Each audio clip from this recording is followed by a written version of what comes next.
రాకాలోకంకి స్వాగతం. ఈ కంటెంట్ మీకు నచ్చినట్టయితే లైక్ చేయండి, మీ బంధుమిత్రులకు షేర్ చేయండి. ఇప్పటి వరకు సబ్స్క్రైబ్ చేసుకోకపోతే సబ్స్క్రైబ్ బటన్ని నొక్కండి, అదేవిధంగా బెల్ ఐకాన్ని కూడా తప్పనిసరిగా నొక్కండి. జై హింద్ మిత్రులారా. ఆదివారం నాడు ఆస్ట్రేలియాలో ఉన్నటువంటి సిడ్నీలో ఉన్న బోండాయి బీచ్లో యూదుల పైన జరిగినటువంటి అత్యంత హేయమైన కిరాతకమైనటువంటి దాడి ఇంకా ప్రకంపనల్ని సృష్టిస్తూనే ఉంది. దానికి సంబంధించి కొత్త కొత్త వివరాలు బయటకు వస్తున్నాయి. దురదృష్టకరమైన విషయం ఏంటంటే ఈ దాడికి హైదరాబాద్ కోణం కూడా ఉంది. హైదరాబాద్ ఓల్డ్ సిటీ కోణం కూడా ఉంది. హైదరాబాద్ ఓల్డ్ సిటీకి చెందినటువంటి సాజిద్ అక్రమ్ ఈ ఉగ్రదాడిలో పాల్గొన్నటువంటి ఇద్దరు ఉగ్రవాదుల్లో ఒకడు. సాజిద్ అక్రమ్కి 50 ఏళ్ళు. సాజిద్ అక్రమ్ కుమారుడైనటువంటి నవీద్ అక్రమ్ 24 సంవత్సరాల వాడు. ఈ తండ్రి కొడుకులు ఇద్దరు కలిసి దాడి చేశారు. సాజిద్ అక్రమ్ హైదరాబాద్కి చెందినవాడు. ఈ ఉగ్రదాడికి పాకిస్తాన్తో ఖచ్చితమైనగా సంబంధాలు ఉన్నాయి. ఎందుకంటే వీళ్ళు ఐసిస్కి కార్యకర్తలుగా ఉన్నారు. ఐసిస్ పాక్ ఆఫ్ఘాన్ బార్డర్లో పనిచేస్తుంది. ఐసిస్ వాస్తవానికి ఆఫ్ఘనిస్తాన్లో ఉన్నటువంటి తాలిబాన్లను ఇబ్బంది పెట్టేందుకు పాకిస్తాన్ ఐఎస్కేపీ అంటారు, Islamic state of Khorasan province అంటారు, దానితోటి ఈ పాకిస్తాన్ నడిపించేటటువంటి ఆఫ్ఘాన్లను చికాకు పెట్టేందుకు నడిపించేటటువంటి ఉగ్రవాద సంస్థ. దానితో ఈ సాజిద్ అక్రమ్ నవీద్ అక్రమ్కి సంబంధాలు ఉన్నాయి.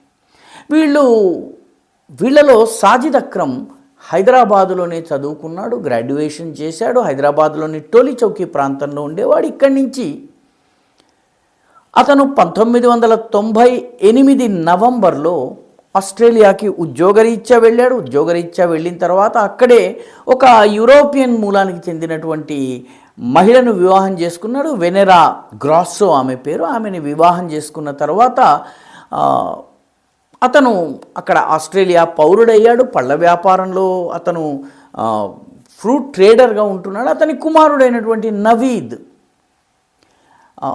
24 సంవత్సరాలు. అతను ఆస్ట్రేలియా, అతనికి ఒక కుమార్తె కూతురు కూడా ఉన్నారు. వాళ్ళిద్దరు కూడా ఆస్ట్రేలియన్ పౌరులు. అయితే నవీద్కి పాకిస్తాన్తో చాలా లోతైనటువంటి సంబంధాలు ఉన్నాయి. ఎందుకంటే అతను హమ్దర్ద్ యూనివర్సిటీ, ఇస్లామాబాద్లో ఉన్నటువంటి హమ్దర్ద్ యూనివర్సిటీలో చదువుకున్నాడు. ఐఎస్ఐఎస్తో సంబంధాలు కలిగి ఉన్నాడు. తండ్రికి కొడుకుకి ఇద్దరికి కూడా ఐసిస్తో సంబంధాలు ఉండడము ఆందోళన కలిగించేటటువంటి విషయం. మామూలుగా యువకులు ఇటువంటి దాడులకు పాల్పడతారు, కానీ 50 సంవత్సరాల తండ్రి కూడా ఈ దాడిలో పాలు పంచుకోవడం అనేది ఒక రకంగా షాక్ కలిగించేటటువంటి విషయము. అయితే ఒకసారి భారత్ని వదిలిపెట్టిన తరువాత సాజిద్ అక్రమ్ భారతదేశంతో సంబంధాలు చాలా తక్కువ. కుటుంబంతో కూడా కలహాలు ఉన్నాయి. 2017లో తండ్రి చనిపోతే కూడా చూడటానికి రాలేదు. అయితే గత 2022 అంటే 3 సంవత్సరాల క్రితం మాత్రము హైదరాబాద్కు వచ్చి తన ఆస్తుల్ని, తన వంతు ఆస్తులు ఏవైతే ఉన్నాయో వాటిని అమ్ముకునే ప్రయత్నం చేశాడని చెప్పి ఇప్పుడు తాజాగా వెల్లడవుతోంది. ఈ టౌలీ చౌకీ ప్రాంతంలోనే ఐపీఎస్ అధికారి కృష్ణప్రసాద్ని ఉగ్రవాదులు హతమార్చారు. కాబట్టి టోలీ చౌకీ ప్రాంతం ఏదైతే ఉందో ఈ ప్రాంతము ఉగ్రవాద కార్యకలాపాలకి తొలి నుంచి అడ్డాగా ఉంటూ వస్తోంది. ఆ ప్రాంతం చెందినవాడే ఈ సాజిద్ అక్రమ్. ఇది కొంత ఆందోళన కలిగించేటటువంటి విషయము. పాకిస్తాన్తో ఉన్నటువంటి సంబంధాలు ఉన్నాయి. వీళ్ళు దుబాయ్లో అంతకుముందు వెళ్ళారు. దుబాయ్తో రెగ్యులర్ సంబంధాలు ఉన్నాయి. ఇవన్నీ ఉన్నప్పటికీ హైదరాబాదు మూలాలు ఉండడం అనేది ఒక రకంగా ఆందోళన కలిగించేటటువంటి విషయము. నవీద్ హైదరాబాద్కు వచ్చినటువంటి దాఖలాలు లేకపోయినప్పటికీ బయటపడుతున్నటువంటి మరొక విషయం ఏంటంటే నవంబర్ 1 అంటే గత నెల నవంబర్ 1 నుంచి 28 వరకు వీళ్ళు ఫిలిప్పీన్స్కి వెళ్ళారు. తండ్రి కొడుకు ఇద్దరూ కలిసి. ఫిలిప్పీన్స్కి ఎందుకు వెళ్ళారు? ఫిలిప్పీన్స్లో కూడా వీళ్ళు వెళ్ళినటువంటి ప్రాంతం ఏదైతే ఉందో దక్షిణ ఫిలిప్పీన్స్లో ఉన్నటువంటి దవావ్ అనేటటువంటి పట్టణం. ఈ దవావ్ పట్టణానికి ఉన్న ప్రత్యేకత ఏంటి? ఇది మిందనావ్ అనేటటువంటి రాష్ట్రానికి చెందింది. మిందనావ్ రాష్ట్రము మొత్తము ఫిలిప్పీన్స్లో ముస్లిం మెజారిటీ ప్రావిన్స్ ఇదొక్కటే, రాష్ట్రం ఇదొక్కటే. అక్కడ అబూ సయ్యాఫ్ గ్రూప్ ఉగ్రవాద సంస్థ పనిచేస్తుంటుంది. దానికి అంతర్జాతీయ ఉగ్రవాద సంస్థలతో సంబంధాలు ఉన్నాయి. అదేవిధంగా మోరో లిబరేషన్ ఆర్మీ అని చెప్పి అక్కడ ఉన్నటువంటి ముస్లింలని మోరోలు అంటారు. Moro liberation army, Rohingya liberation army ఏ రకంగానైతే ఉందో సరిగ్గా అదే రకంగా ఈ మోరో లిబరేషన్ ఆర్మీ అనేక సంవత్సరాలుగా ఫిలిప్పీన్స్ ప్రభుత్వం పైన పోరాడుతోంది. ఆ దవావ్ ప్రాంతము, మిందనావ్ ప్రావిన్స్కి అబూ సయ్యాఫ్ గ్రూప్ యాక్టివ్గా ఉండేటటువంటి చోటుకి నవంబర్ 1 నుంచి నవంబర్ 28 అంటే దాదాపు మొత్తము నెల అక్కడ తండ్రి కొడుకు ఇద్దరు ఉన్నారు. వీళ్ళకి అక్కడ మిలిటరీ గ్రేడ్ శిక్షణ లభించింది అని చెప్పి అనుమానిస్తున్నారు. ఫిలిప్పీన్స్ ఇప్పటి వరకు కన్ఫర్మ్ చేయలేదు. తమ దేశానికి రావడము, దేశంలో వివిధ పట్టణాలకు, ముఖ్యంగా దక్షిణ ఫిలిప్పీన్స్లోని వివిధ పట్టణాలకి వెళ్ళడం వరకైతే ఖాయము, మిగతా దర్యాప్తు జరుగుతోందని చెప్తున్నాయి. ఏదేమైనప్పటికీ సో ఇది ఏదో హఠాత్తుగా జరిగింది కాదు. దీని వెనక మిలిటరీ గ్రేడ్ శిక్షణ ఉండడం ఒక అంశం అయితే, రెండవది వీళ్ళు ఐసిస్ ప్రభావంలో ఉన్నారు. అబూ సయ్యాఫ్ గ్రూప్ కూడాను అంతర్జాతీయ ఉగ్రవాద, ఇస్లామిక్ ఉగ్రవాద సంస్థలతో సంబంధం ఉండడము కీలకమైనటువంటి అంశం. కాబట్టి ఈ దర్యాప్తులో కొత్త విషయాలు బయటపడుతుంటే ఇంటర్నేషనల్ ఉగ్రవాద ముఠాలతోటి వీళ్ళకి సంబంధం ఉండడము,